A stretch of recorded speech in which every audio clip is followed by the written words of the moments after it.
Okay, it's been a while since I posted a watch video. Um, no reason, just a lot going on, moving country, malarkey.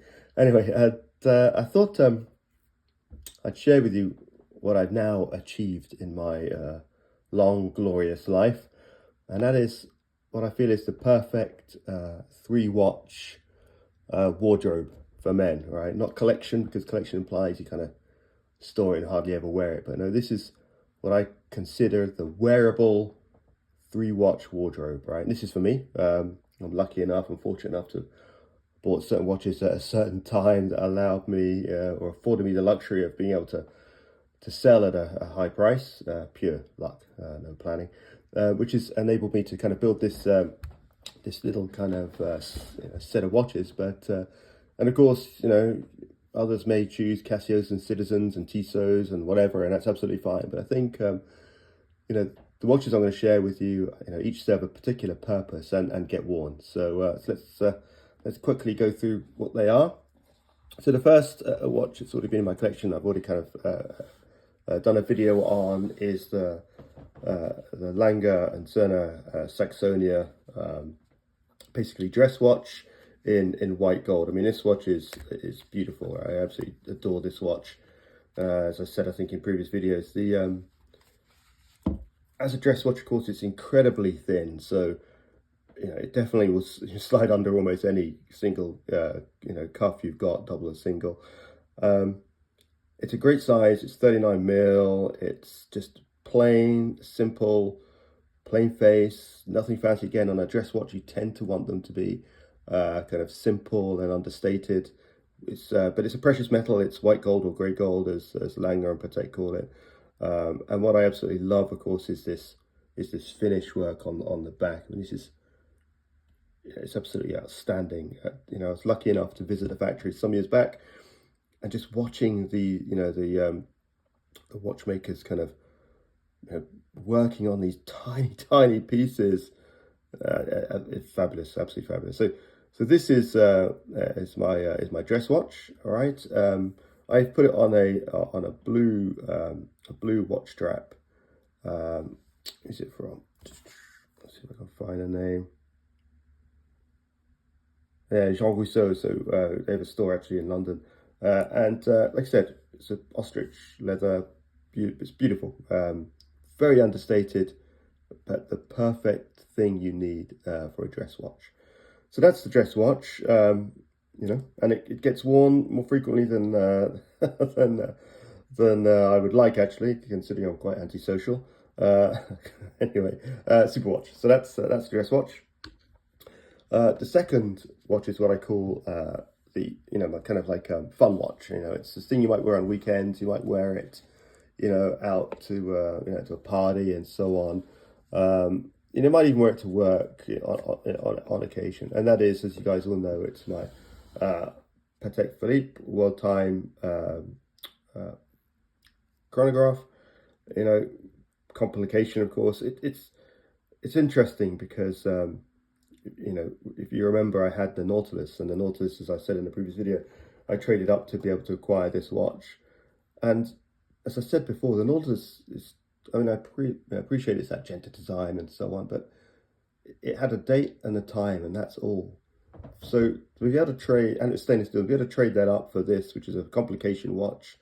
The World Time, which I use because I do travel a fair amount, quite a lot actually, with this kind of stopwatch function, which I cook a lot, and so being able to actually time when things should and shouldn't be in the oven is quite handy. So I use all the functions on this, which is interesting. But again, I've put this also on a Jean Rousseau strap. It's an alligator brown leather, which really plays off the blue dial superbly. In fact, I had a few people compliment me on that combination, which is fantastic. That huge, big, solid gold rotor. I mean, this is really, a beautiful watch to wear. Again, it's in white gold, grey gold. Feels like it's got some serious weight to it.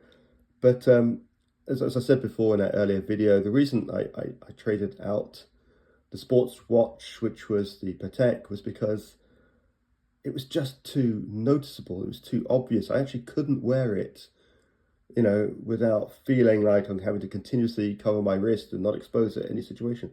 believe it or not, this is actually less obvious to people. People don't know it's a Patek. It's far more subtle. It's far more understated. And again, just a beautiful watch to own, a beautiful watch to wear. Again, it could act as a dress watch as well, but I wouldn't. It's got a little bit too much going on to wear as a dress watch. So that's the kind of the fun, almost kind of weekend type watch. So what did I replace the actual Nautilus? I mean, the Nautilus served a particular purpose, and that purpose it was a sports watch, right? The whole idea being, you can wear it, as I did for the first, 15 years of ownership. Every day, every situation, I wore it on my motorcycle trips. I wore it on holiday. I wore it beaches, in swimming pools. Literally, I wore it all the time. So what did I replace that with? And this is the hard thing, right? What do you replace? I've got the Milgauss, as you know, but the problem with the Milgauss is that watch scratches like there's no tomorrow, which is my biggest frustration with the Milgauss. So what I replaced it with is a new watch in the collection, a new watch to me, and it's this. It's a Vacheron Constantin, or Constantin if you prefer, dual time. So again, this is quite a weighty watch, quite a big watch. It's a 42 mil, so it's a little big on the wrist, but it's fine.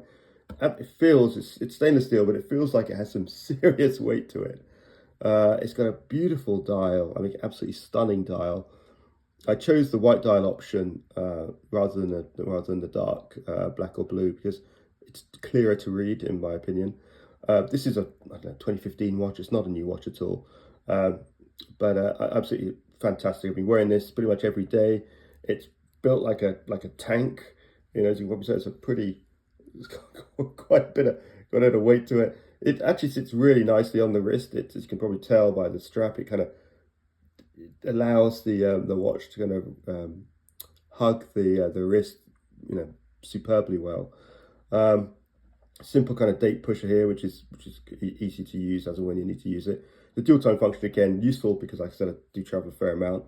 Stainless back, great to have a sapphire crystal, see-through back. But to be brutally honest with you, this is a sports watch, right? So again, I'll wear this on my motorbike trips, and I'll wear this, etc. here, there, and everywhere. And the kind of few weeks I've been having it, I've been wearing it every day, and there's not a single sign of anything being scratched or ruined. So, I couldn't understate this watch more. This Vacheron Constantin Overseas Dual Time is a superb watch and incredibly affordable in speech marks, of course, considering the price of Royal Oaks and the price of the Nautilus watches. But super. Anyway, really like this. This is the sports watch, the new edition. I did manage to get rid of both Jaeger-LeCoultres, the Grand Seiko. Oh my word, what else? There's quite a few. The Blancpain Villaret. I still got the Blancpain GMT Alarm. I'm keeping that just because it's a bit unique, actually, and that is a collection watch. And the Milgauss potentially because my son has the same watch. So that's probably why I keep that. But anyway, that's my 3-watch collection. These are the 3 watches that I'll probably kind of be seen wearing, whatever situation, and probably the ones that will travel with me.